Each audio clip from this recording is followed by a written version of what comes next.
first thing you have to understand about Judo and Jujitsu is that for throwing, there are three things that are important: off balance, entry, and execution. Okay? Off balancing is just simply getting your opponent out of his balanced zone. Okay? So let's take a look at that. Okay, so you have to understand that the basis of how I'm going to be a little zone of balance, if you will, is this rectangle from my ball of my foot to my heel, to my heel, to the ball of my foot, to the front. Okay? As long as my center of gravity is directly above that rectangle, I'm fine. It's where that center of gravity is beyond that rectangle is where I get into trouble. Okay? So if my center of gravity is beyond forward, I have to take a step forward or I will fall. If my center of gravity is beyond backward, I have to take a step backward to keep from falling. If my feet are this way,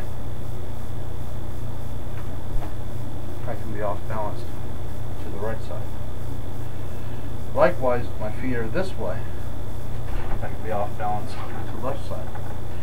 However, if my feet are this way, it's hard to off balance me to the front or the back. Likewise, if my feet are this way, it's hard to off balance me from left to right. But in this position, I am still vulnerable to the front, to the rear, and to a lesser extent, but still somewhat vulnerable to this diagonal, back diagonal, and the other back diagonal.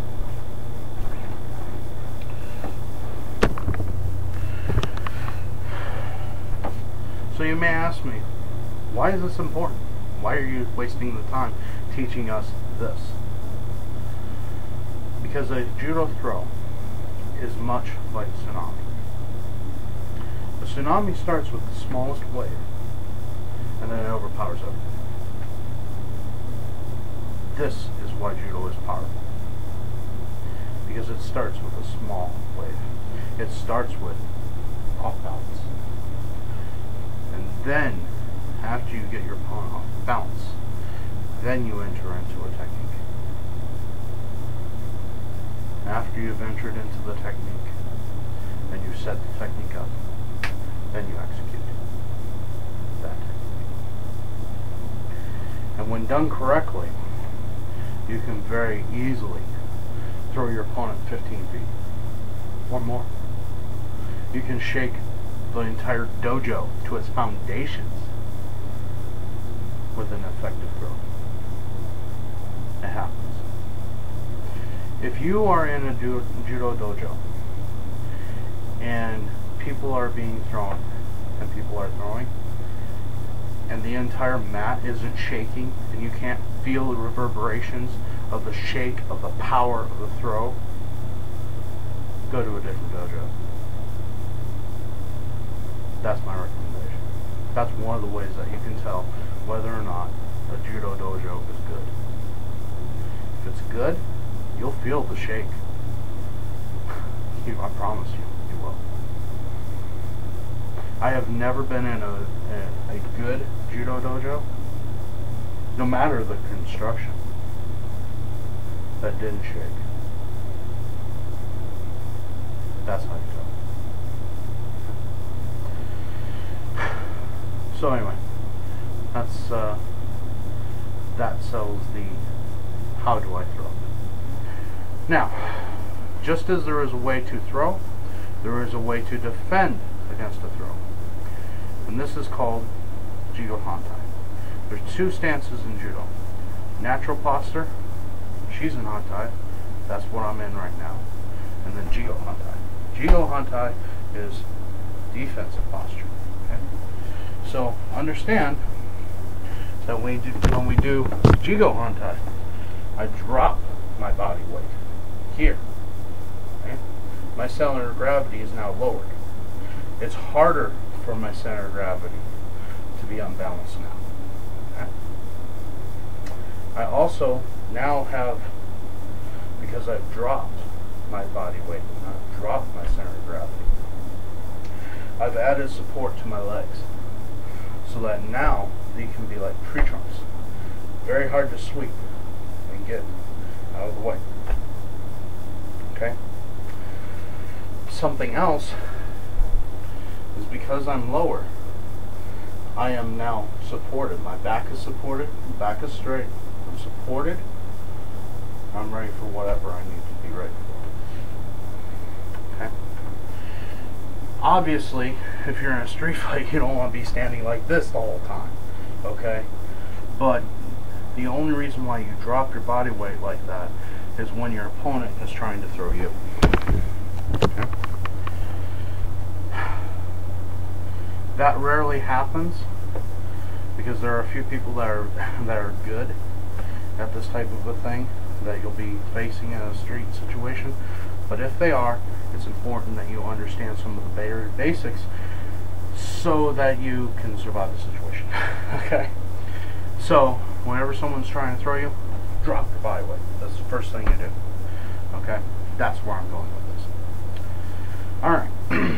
So let's go further with this. Remember in the first video when I taught you to block and punch this way. Okay? In Judo and Jujitsu, okay, every block is a good grab. Okay?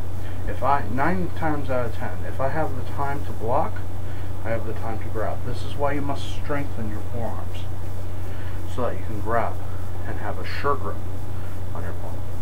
Okay? So when that punch comes in, instead of locking making a fist like this, I'm going to keep my hand open. By keeping my hand open, when I raise it, I can still do all the camming like I've done before, but now I can raise, rotate my hand, curl my fingers here, and grab that wrist. Now I can pull my opponent. When I pull my opponent, I step backwards with my left foot. And I can pull him off this way. Okay? So, once again, punch comes in, block, grab, pull. Okay? The reason why I do this is because I'm accelerating his already acceleration. Think of it as a car going 10 miles an hour. That car is going 10 miles an hour towards me. I'm camming that hand and that arm. But for that hand and that arm to come towards me, it has to have the body weight behind it for it to have any effect. So that's why when I raise my arm, I'm camming it out of the way. Now I can grab. And now I'm beginning to have control. Right now, right the minute I grab, right now, I have control. He just doesn't know yet. I step backwards and direct that hand pass. The reason why I do this is that increases the speed of which he's coming forward. If he's coming towards me at 10 miles an hour, by the time I've grabbed and pulled, he's now traveling at 60 miles an hour.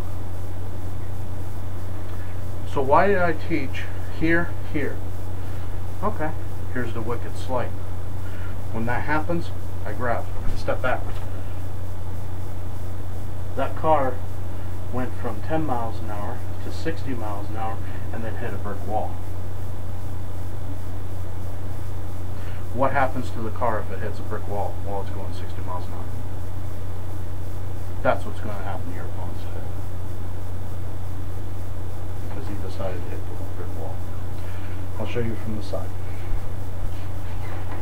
Punch is coming in. So, once Once again, raise hand, block, grab, step backwards, throw the punch. Okay? Even if I miss with this punch, if I miss with that punch, that's fine. Because he's still being directed in a line of force that is not coming directly at me now. Because I've stepped off to the side, it's coming this way. It's coming in front of me, not here, here. Okay? That's the point.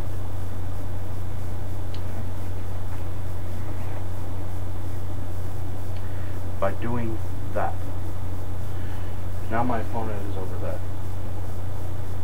He has his back exposed to me. Whatever I want to do at this point, I can. I even have a hold of his arm. So even if this punch completely misses, and he's still going this way, if I have to, I can literally set up my own clothesline here, more or less. It's not the greatest technique to use in this position, but on the other hand, it'd be effective. Okay. That's why I taught you that technique in the first video. So, thank you.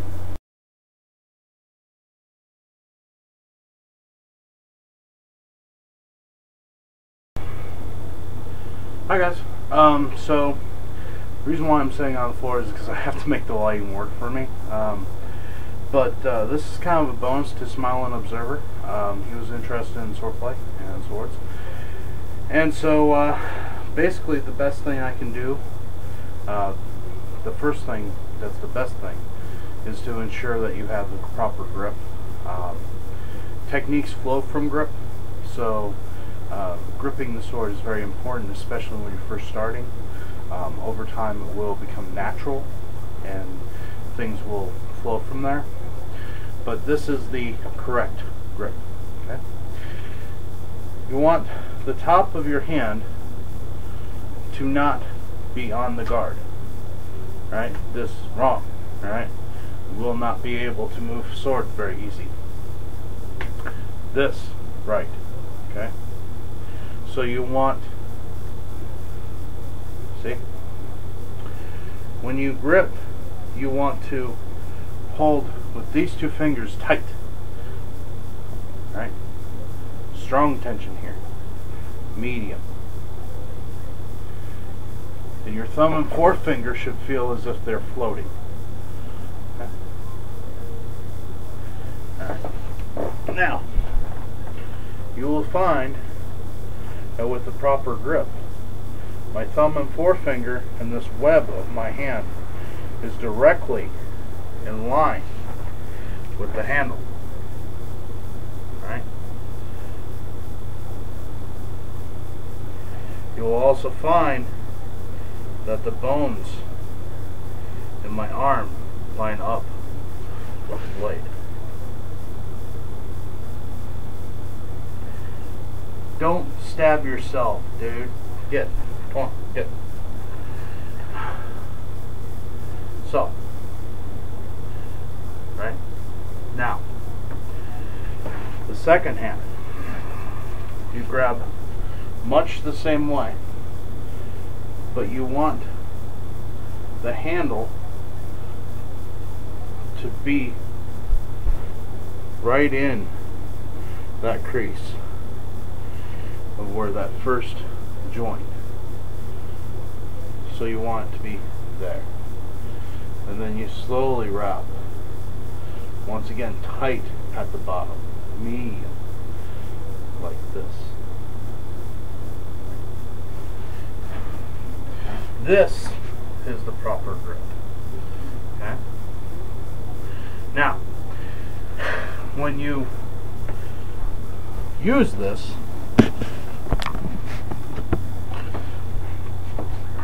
do not think of I'm using my top hand. Alright? Only thing that your top hand is used for is to direct the blade for where it should go. all the power comes from the backhand, right? When you cut, you want all power, backhand, all power. When you want to cut, you want to pull with these fingers. You pull with the fingers, the bottom hand.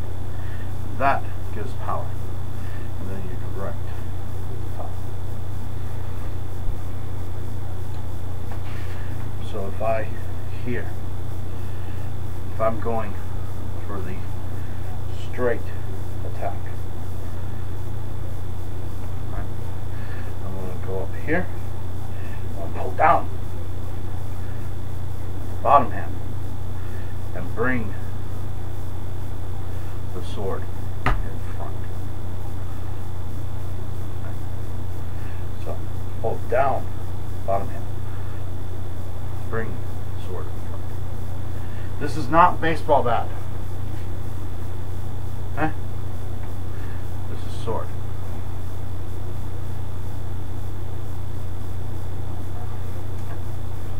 Anyway, that's just real quick on the grip. There will be more of this in time, but anyway, kind of a small bonus for Smiling Observer. I appreciate you watching. I appreciate all of you watching, and thanks. I appreciate your comments. I appreciate your views. I appreciate your time. Defend your homes wisely.